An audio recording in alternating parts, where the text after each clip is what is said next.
Dr. Darrel Ray talks about sex, shame, and parasites on the Right to Reason podcast. Can you kind of explain that for us a little? Yeah. I think they're a continuum. I think they overlap. Guilt and shame do, but I think they are different, and that's a significant difference. Guilt is behavior based and individual based. I can be guilty of shoplifting something, and then I would go home and feel guilty about it. But nobody on the planet knows I shoplifted something. That's very individual, and I was taught that from very early on. I was taught that there's certain behaviors that are wrong, and you should feel guilty for that. That's okay. Now, some of the time that's good. Most of the time, guilt is not, because I masturbated this morning. I feel guilty about it. Nobody on the planet knows I masturbated this morning, and yet I still feel guilty about it. Well, that's a bad form of guilt, but that's individual, and nobody knows about it. However, on the other end of the spectrum is shame, and shame is not individual. It is community-based. For example, if somebody found out that I masturbated this morning, I would feel shame. Oh, God dang, he knows I masturbated this morning, or she knows I masturbated this morning. That overwhelming feeling, that flush that people get, that's shame. It's very different than the guilt side, piece of it. And I see with religions emphasize different components. Some religions emphasize the guilt. Some religions emphasize the shame. All religions have both in them. I'm not saying that. I'm saying they emphasize different. Islam is a shame-based religion. Mormonism is a shame-based religion, because so much of the behavior is focused on communal sanctions. So if a girl in Islam has sex outside of marriage, then she has shamed her entire community, especially her immediate family. And then the family takes on the shame. It's like the shame can propagate on and get onto other people like dirt.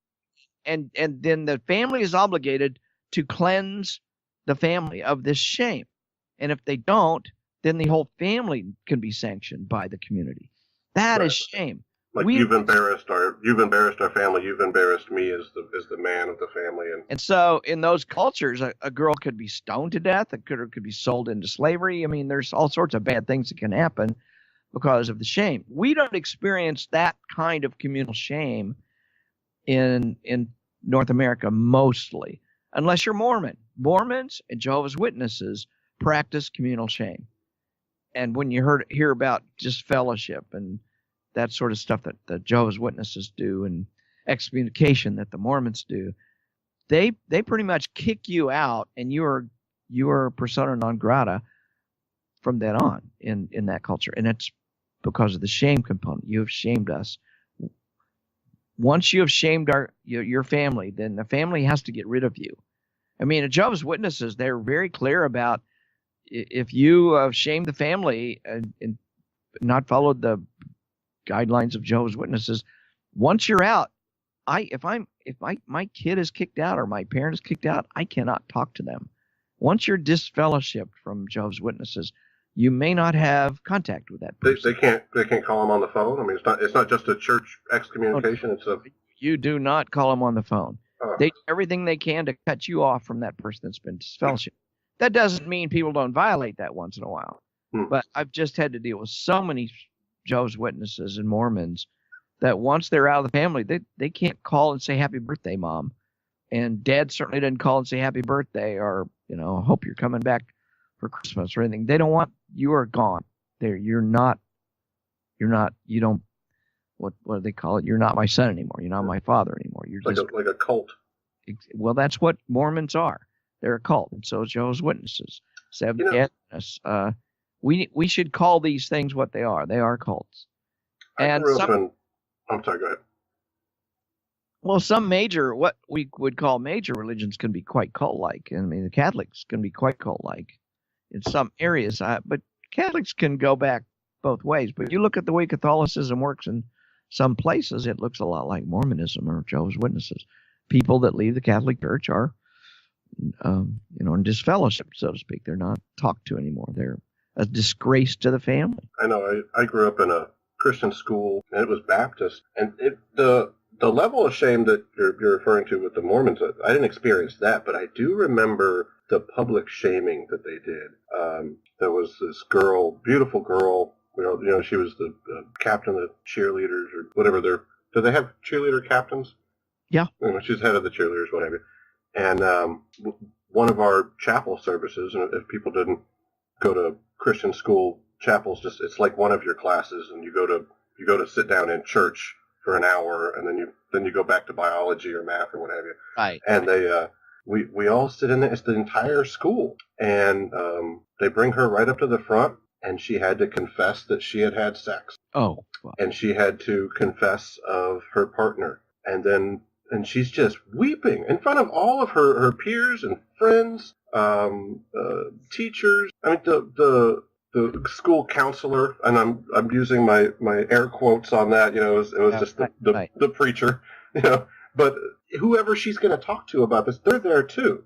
She has no one. I mean, I can't believe that this kind of thing doesn't lead to some suicide issues with teenagers. Absolutely can. That is abusive. They bring up the guy after that, and he doesn't comment to the sex. It was almost like it was a double standard there.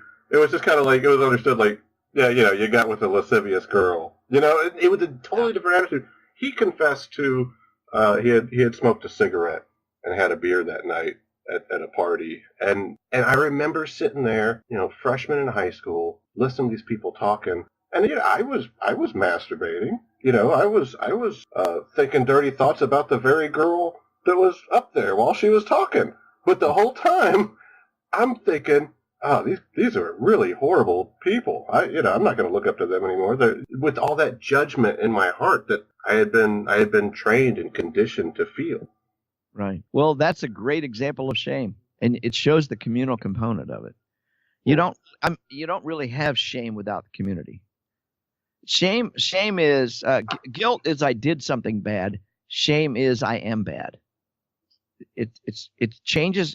It goes to the core of your identity. That's what shame does, and you get your identity from the community. Communities help you create your identity. So when the community shames you, you are a bad person. It's not that you did something bad. Guilt, I did something bad. Shame is I am a bad person. And that's what that community was trying to do to that poor girl. It's sad. That's horrible. That's absolutely For the record, I don't want to mislead the audience. I wasn't masturbating at the time of her confession. It wasn't like waiting for details on that, to get more fantasy. But anyway, to this day, that still bothers me. And it wasn't just her. That was a standard practice. That one just kind of stayed in my head because those were two people that I had looked up to. Imagine what it did to her, and then imagine more importantly, not more importantly, but almost as importantly, what it did to all the other girls in that. And you're right. It's definitely a double standard. Christianity is a gigantic double standard between male and female sexuality. So our entire culture is a double standard on that, and it comes from our religious ideas. Clearly a form of control, but the thing I don't understand about the psychology behind religion and shame, evangelism, all these different pies that religion gets its fingers in. This doesn't seem to be the intention of the Christian leadership. It's almost as if, how is it that they are unaware of this, to use your metaphor, virus, in the same way that even maybe in the analogy I used, the students didn't know. I didn't know sitting there that judging them that I was being controlled. Right. And the preacher doesn't really know that he's having an effective role playing this control. And how does this thing happen without the intention of the people involved? At least not them being aware of the intention, perhaps. Right. Well, that's exactly the subject of my book, The God Virus. There's a new book out. It came out. It has nothing to do with religion, but it's called "This Is Your Brain on Parasites." It's a real interesting read. But what I try to do is the same thing as this book talks about. That we have parasites. We have organic parasites like Toxoplasma gondii gets in your head.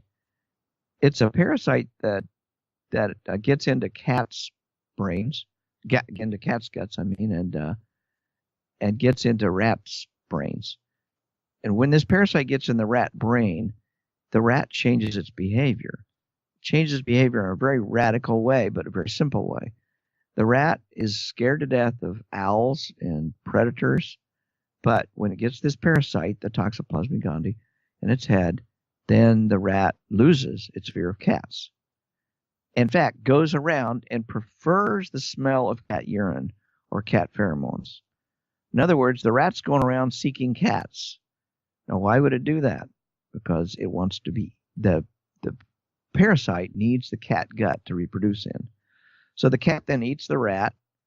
The parasite reproduces in the cat's feces, or in its gut, and then in the feces of the cat, rats walk through it or walk around it, and they get the parasite. So it's a cycle, a parasitic cycle.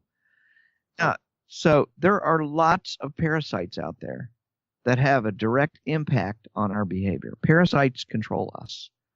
And you and your listeners may not realize it, but you have been controlled by parasites or by viruses or by other organisms at some point in your life. If you've ever had a cold and you sneezed, that cold virus was controlling your nervous system to make you sneeze, because that's the way the parasite, the virus gets from my nose to your nose.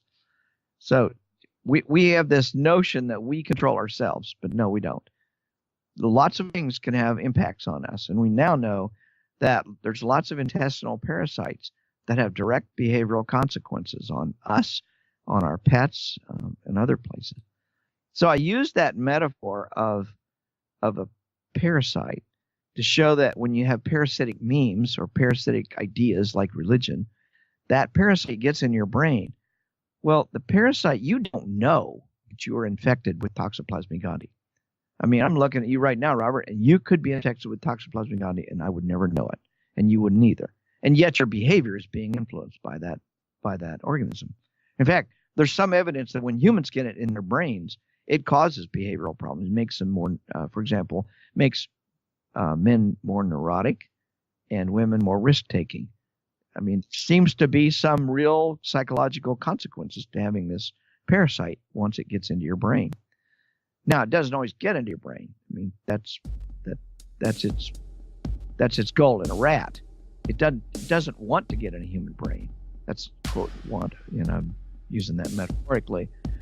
But that's its program, get in the brain of whatever organism I'm in.